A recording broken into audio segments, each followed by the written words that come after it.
మోదీ విదేశాంగ పాలసీ గురించి మనం చర్చించబోతున్నాం. ట్రంప్ మోదీ స్నేహానికి ఇప్పుడు బీటలు వారిన పరిస్థితి కనిపిస్తోంది. కొత్త స్నేహితులు మన ముందు కనిపిస్తూ ఉన్నారు. సో మోదీ విదేశాంగ పాలసీని ఇప్పుడు ఏ విధంగా అర్థం చేసుకోవాలని దానిపైన మనం చర్చించబోతున్నాం. నాగేశ్వర్ గారు, మోదీ విదేశాంగ పాలసీని ఎలా చూడాలి? ఇంతకుముందు అమెరికాతో చాలా మిత్రుడిగా మనం మెలిగాం. మోదీ విదేశాంగ పాలసీ చాలా బాగుంది అంటూ చర్చించుకున్నాం. ఇప్పుడు ట్రంప్కి మనకి మధ్య బీటలు వారాయి. కొత్త స్నేహితులు, మనం శత్రువులు అనుకుంటున్న వాళ్ళు కొత్తగా మిత్రులు చేసుకుంటున్న పరిస్థితులు కనిపిస్తున్నాయి. మోడీ విదేశాంగ విధానం బాగా ఉందని నేను ఎప్పుడు మీతో చర్చించలేదు. మరి మీరు ఎవరితో చర్చించారో నాకు తెలియదు. ట్రంప్తో బాగా ఉందని మాత్రమే చర్చించాను తప్ప విదేశాంగ విధానం బాగుందని నేనైతే చర్చించలేదు. ఓకే. సో మోడీనే కాదు, వాజ్పేయి నుంచి మొదలుకొని ఇప్పటి వరకు గత 25 ఇయర్స్లో వాజ్పేయి తర్వాత మన్మోహన్ సింగ్ ప్రభుత్వము, 10 ఏళ్ళు కాంగ్రెస్ ప్రభుత్వం, ఇప్పుడు మళ్ళీ 11 ఏళ్ళు మోడీ ప్రభుత్వం. మనం అమెరికాకు పూర్తిగా జూనియర్ పార్ట్నర్గా మారిపోయాం. ఇది మోడీ హయాంలో ఇది మరింత వేగంగా జరిగింది. ఇది మన్మోహన్ సింగ్ టైంలో కూడా జరిగింది. ఏం చేసాం మనం? అన్ని మిలిటరీ అగ్రిమెంట్లు యుఎస్తో సైన్ చేశాం. లాజిస్టిక్స్ అగ్రిమెంట్ అని, ఇంటరాపరబిలిటీ అగ్రిమెంట్ అని, ఒక రకంగా మన మిలిటరీని అమెరికన్ మిలిటరీని లింక్ చేసేసాం. తర్వాత అమెరికా చెప్పినట్లు ఇండో పసిఫిక్ ప్రాంతం అంటారు. ఈ ఇండియా చైనా ఉన్నది, ఏషియా పసిఫిక్ అని ఉండేది. అమెరికా దాని పేరు మార్చి ఇండో పసిఫిక్ అన్నది. అక్కడ అమెరికా చైనాకు వ్యతిరేకంగా ఏర్పాటు చేసిన కూటమి క్వాడ్, అమెరికా, జపాన్, ఆస్ట్రేలియా, ఇండియాతో అందులో చేరాం. ఫర్ ట్రంప్ ఫస్ట్ టర్మ్లో ఇరాన్ నుంచి ఆయిల్ కొనొద్దు అని ట్రంప్ కాంక్షలు పెడితే 0కు తగ్గించేశాం. ట్రంప్ ఆదేశించాడు, నరేంద్ర మోడీ పాటించాడు. సో ఆ రోజు 10 to 12% of India's oil exports was from America, from Iran. Iran మనకు రూపీ ట్రేడ్ నడిచేది. దానివల్ల లాభం. మన దగ్గర ఆయిల్ అమ్మితే వాడు రూపాయల్లో చెల్లిస్తాం, మళ్ళీ మన దగ్గరికి వెళ్ళి ఆ రూపాయలు పెట్టి వస్తువులు కొట్టాడు. సో ఇన్ని బెనిఫిట్స్ ఉన్నా మనం ట్రంప్ మాట విని ఇరాన్ నుంచి 0కి వచ్చాం. 4, వెనుజులా పైన మీరు కొనద్దు ఆయిల్ అని బెదిరించారు ట్రంప్. వెనుజులా నుంచి ఆయిల్ కొనడం మానేశాం. 5, ఇజ్రాయిల్ ఇరాన్ పైన ఏకపక్ష దాడి చేసింది. ఇరాన్ మనకు వాస్తవంగా మిత్రదేశం. ఇరాన్ మనకు మొదటి నుంచి మిత్రదేశం. కానీ ఇజ్రాయిల్ ఇరాన్ పైన దాడి చేస్తే ఇండియా రియాక్ట్ కాలే. ఉద్రిక్తతలు తగ్గించుకోండి అని ఉపన్యాసం ఇచ్చాం. 6, అమెరికా ఇరాన్ పైన ఏకపక్షంగా అటాక్ చేసింది. మన ఎక్కడ ఖండించామా? ప్రపంచమంతా ఖండించింది. ప్రపంచంలో చాలా దేశాలు ఖండించాయి, కానీ ఖండించలే. 7, గాజాలో ఇజ్రాయెల్ మారణహోమం చేస్తుంది ట్రంప్ మద్దతుతో. ఐక్యరాజ్యంతో 149 కంట్రీస్ ఖండించాయి. మనము ఆస్ట్రేలియా ఖండించలే. సో ఇది 8, ట్రంప్ టారిఫ్లు విధించినప్పుడు అమెరికా మిత్రదేశాలైన కెనడా, అమెరికా నాయకత్వంలోని కూటమిలో భాగం కెనడా, జపాన్, సౌత్ కొరియా లాంటి దేశాలు కూడా బహిరంగంగానే నిరసించాయి. వాళ్ళ దేశ ప్రధానమంత్రులు ట్రంప్ను ప్రశ్నించాయి. కొలంబియా, మెక్సికో లాంటి చిన్న దేశాలు ప్రశ్నించాయి. మెక్సికో ఎంత డిపెండెంట్ ఆన్ అమెరికా అంటే మెక్సికో 86% ఆఫ్ ఎక్స్పోర్ట్స్ అమెరికాకే. కానీ యూరప్ ప్రశ్నించింది. ఇవాళ పాలస్తీనాను యూరప్ గుర్తిస్తుంది. ఫ్రాన్స్, యూకే, మీకు ఒక్కొక్క కంట్రీ, పోలాండ్, ఇజ్రాయిల్ మారణహోమాన్ని ప్రశ్నిస్తున్నాయి. కానీ నరేంద్ర మోడీ నాయకత్వంలో భారతదేశం మాత్రం మనం మౌనంగా ఉండిపోయాం. ఇవన్నీ చేశాం. తర్వాత మా హార్లీ డేవిడ్సన్ టెస్లాలకు మీరు దారాలు తెరవండి అన్నాం, తెచ్చేసాం. ఒకప్పుడు కనీసం ఒక రూల్ పెట్టాం, ఇండియాలో మ్యానుఫ్యాక్చర్ చేస్తేనే మేము టారిఫ్లు తగ్గిస్తామని. ఇప్పుడు ఏం చేశారు? టెస్లాకు ఆ రూల్ పెట్టినరా, ఎత్తేసి టెస్లా షోరూమ్ బాంబేలో వచ్చింది. 2023లో BYD టెస్లాకు కాంపిటీటరు, పెద్ద చైనీస్ ఎలక్ట్రిక్ వెహికల్ ఇండస్ట్రీ. వాళ్ళు ఒక ప్రపోజల్ ఇచ్చారు, జాయింట్గా మనం ప్రొడ్యూస్ చేస్తాం ఇండియాలో అని ఎలక్ట్రిక్ కార్స్. అంటే జాయింట్గా ప్రొడ్యూస్ చేస్తే మనకు టెక్నాలజీ ట్రాన్స్ఫర్ అవుతుంది, ఇక్కడ ఉద్యోగాలు దొరుకుతాయి, ఇక్కడ ఉపాధి పెరుగుతుంది, ఇక్కడ రా మెటీరియల్ డిమాండ్ పెరుగుతుంది, అన్ని రకాలుగా మనకు లాభం. కానీ BYD చైనీస్ కంపెనీ కనుక మేము ఒప్పుకోమని చెప్పి రిజెక్ట్ చేశాం. జోక్ ఏంటంటే టెస్లా వాడు చైనాలు తయారు చేసి మనకు అమ్ముతాడు ఇప్పుడు. అసలు ఇదేం ఫారెన్ పాలసీ అనాలి? 2 ఏళ్ల క్రితం చైనీస్ కంపెనీ BYD వచ్చి ఇండియన్ కంపెనీలతో కలిసి మేము జాయింట్ ప్రొడక్షన్ చేస్తాం అండ్ దానివల్ల మనకు అన్ని రకాలుగా లాభం. జాయింట్ ప్రొడక్షన్ మేక్ ఇన్ ఇండియాకు ఉపయోగపడుతుంది. నో అన్నాం, ఎందుకంటే చైనా మనకు శత్రువు అన్నాం. కానీ ఇప్పుడు టెస్లా వాడు ఎక్కడి నుంచి కొంటున్నాడు? చైనా నుంచి కొంటున్నాడు. ఇక టెస్లా కారు అమ్మితే చైనాలో ఉద్యోగాలు పెరుగుతాయి. అసలు ఏదైనా పాలసీలో అర్థం ఉందా? అంతకుముందు మీరే చెప్పారు. తర్వాత ఈ హై అండ్ వెహికల్ పైన పన్నులు తగ్గించంటే తగ్గించారు. తాజాగా కాటన్ తెలంగాణలో సెకండ్ లార్జెస్ట్ క్రాప్, ఏపీలో కూడా పెద్ద క్రాప్. లక్షలాది మంది రైతులు కాటన్ వేస్తారు. పత్తి పైన ఇంపోర్ట్ డ్యూటీ ఉంది 11%. దాన్ని ఎత్తేసారు ఆగస్టు 18th నుంచి. ఆగస్టు 19th నుంచి, ఆగస్టు 18th రోజు ఆర్డర్ ఇచ్చారు. డిసెంబర్ 31st దాకా నో 11% డ్యూటీ అన్నారు. సో ఇవన్నీ చేస్తుంటే ట్రంప్కి ఏమనిపిస్తుంది? మనంతా చెప్పినట్టు ఇలా ఉండి ట్రంప్ మాస్టర్ మీరు చెప్పండి మేము ఫాలో అవుతాం, మీరేం చెప్పినా ఫాలో అవుతాం అని చెప్పినాక మన ట్రంప్ ఇంకెట్లా రియాక్ట్ అవుతాడు? ఇన్నావు కదా, ఇప్పుడు దీని కూడా ఇన్నో అంటున్నాడు. ఇంకోటి కూడా చెప్తాను, ట్రంప్ అమెరికా ఒత్తిడి మేరకు రష్యా నుంచి మనం రక్షణ దిగుమతులు తగ్గించుకొని అమెరికా నుంచి పెంచుకున్నాం. రష్యా నుంచి తగ్గించుకోవడం మంచిది కాదని నేను అన్నాను. ఎందుకంటే ఒకప్పుడు మనం 75%, ఇప్పుడు 2000 to 2004 మధ్య కాలంలో ఇండియా డిఫెన్స్ ఇంపోర్ట్లో 75% రష్యా నుంచి ఉండేది. 2020-24లో 36% పడిపోయింది. అది మంచిది, ఎందుకంటే డైవర్సిఫై కావాలి. అమెరికానే కాదు, రష్యాపై కూడా ఒక్క దేశం పైన మనం ఆధారపడకూడదు ఎప్పుడు కూడా. కానీ మనం అమెరికా నుంచి పెంచుకున్నాం. అంటే ట్రంప్ కోరిక మేరకు రష్యా నుంచి తగ్గించుకొని అమెరికా నుంచి పెంచుకున్నాం. సో ఇలా మనము ఇన్ని రకాలుగా ట్రంప్కి ఒప్పుకున్నాం, అమెరికాకు ఒప్పుకున్నాం. ట్రంపే కాదు, అంతకుముందు ఎవరైనా కానీ ఒక్క రెసిస్ట్ చేసింది ఒకటి, అదేంటంటే countering American adversary sanctions act కింద S-400 missile defence shield Russia నుంచి కొంటామంటే ఆంక్షలు పెడతామంటే ఒప్పుకున్నాం. మనం వినలే. మనం వినకపోతే వాళ్ళు ఆంక్షలు వేయలేదు, కానీ మనం వినలే. ఆ ఒక్క అంశంలో మాత్రమే ఇండియా వినలే. మిగతా అన్ని విషయాల్లో కూడా అమెరికా చెప్పినట్టు వివరించాము. అంటే మనము అంతగా అమెరికాకు లింక్ అయిపోయాం. ఇది ప్రమాదకరం అనేది. అందుకు ఇప్పుడు చైనాతో లింక్ అమ్మని అంటలేము మేము.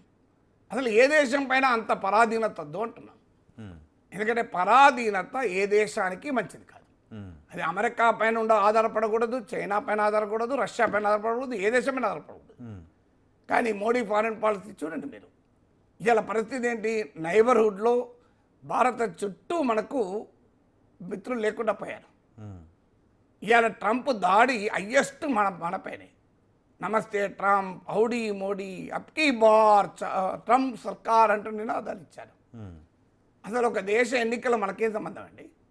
అమెరికాలో ఎవరిని ఎన్నుకుంటారనేది మనకేం సంబంధం? కానీ అమెరికాలో ట్రంప్కు ఉపయోగపడేలా ప్రైమ్ మినిస్టర్ మోడీకి యాక్టివిటీస్ పెట్టారు. జపాన్కి వెళ్ళి జపాన్ డిస్ప్యూట్స్ పైన చైనాకు వ్యతిరేకంగా మాట్లాడాడు మోడీ. ఇప్పుడు మళ్ళీ వెళ్ళి చైనాకు అనుకూలంగా మాట్లాడుతున్నారు. ఇదంతా పిల్లి పాలు తాగేటప్పుడు ఎవరు చూడాలనుకుంటున్నారు అర్థదా? ఎంత చూడలేదు, ఎవరికి అర్థమవుతలేదు. ఇది అయ్యా నువ్వు చైనా వాడికి తెలియదా? నువ్వు BYD కార్ వస్తున్నప్పుడు అద్దన్నావు 2 ఏళ్ల క్రితం. 2 ఏళ్ల క్రితం జపాన్కు పోయి చైనాకు వ్యతిరేకంగా పరోక్షంగా కామెంట్ చేసావు. ఇప్పుడేమో భారత్ చైనా స్నేహం ప్రపంచ సుస్థిరతకు దారితీస్తుంది అని మళ్ళీ అన్నావు. అప్పుడెప్పుడు కన్నా ఇప్పుడు ఎందుకన్నా ఏం మారింది ఈ లోపల 2 ఏళ్ళ? ట్రంప్ దాడి అని తెలియదా వాళ్ళకి? అంత అమాయకులా వాళ్ళు? ప్రపంచం అంత అమాయకమా? మనం ఎప్పుడైనా ఒకే వైపు ఉండాలి. You should stand on your own. You should define foreign policy as per Indian interest. అది కాదు నేను ఒక దేశంతో పూర్తిగా అలైన్ అవుతా అంటే నీ స్ట్రాటజిక్ అటానమీ గురించి ఇప్పుడు మాట్లాడుతున్నారు. ఇన్ని రోజులు ఇప్పుడు నేను ఇన్ని ఉదాహరణలు చెప్పాను మీకు, ఎలా మనం స్ట్రాటజిక్ అటానమీని కోల్పోయి ఈ 20 ఏళ్ల కాలం, నేను ఈవెన్ ఒక్క మోడీని అనడం లేదు, 20 ఏళ్ల కాలంలో మన అమెరికాకు జూనియర్ పార్ట్నర్గా మారాం. అది హయ్యెస్ట్గా మోడీ టైంలో జరిగింది. ఆ స్పీడు ఇంటెన్సిటీ విత్ విచ్ మనం అమెరికా దగ్గర అయింది మోడీ టైంలో. ఇప్పుడు సడన్గా ట్రంప్ హ్యాండ్ ఇస్తే ఏం చేయాలో అర్థం కాక ఇలా చైనాకు మోడీ పరుగులు తీయడం, ఇది what kind of signal it will end? ఒక గ్రేట్ పవర్ చేయాల్సిన పన. గ్రేట్ పవర్ ఎప్పుడు కూడా it's stand on its own interest. నా ఫారెన్ పాలసీ నా స్వతంత్ర వ్యూహాత్మక స్వయం ప్రతిపత్తి స్ట్రాటజిక్ అటానమీపై ఉంటుంది. అమెరికాతో అవసరం ఉన్న మేరకు అమెరికాతో ఉంటాం. అమెరికాతో ఉండడం అంటే చైనాకు వ్యతిరేకం కాదు, చైనాతో ఉండడం అంటే అమెరికాకు వ్యతిరేకం కాదు, రష్యాతో స్నేహం అంటే అమెరికాకు వ్యతిరేకం కాదు. ఇండియన్ ఇంట్రెస్ట్ల మేరకు ఎవరితో ఉండాలంటే వాళ్ళతో ఉంటాం.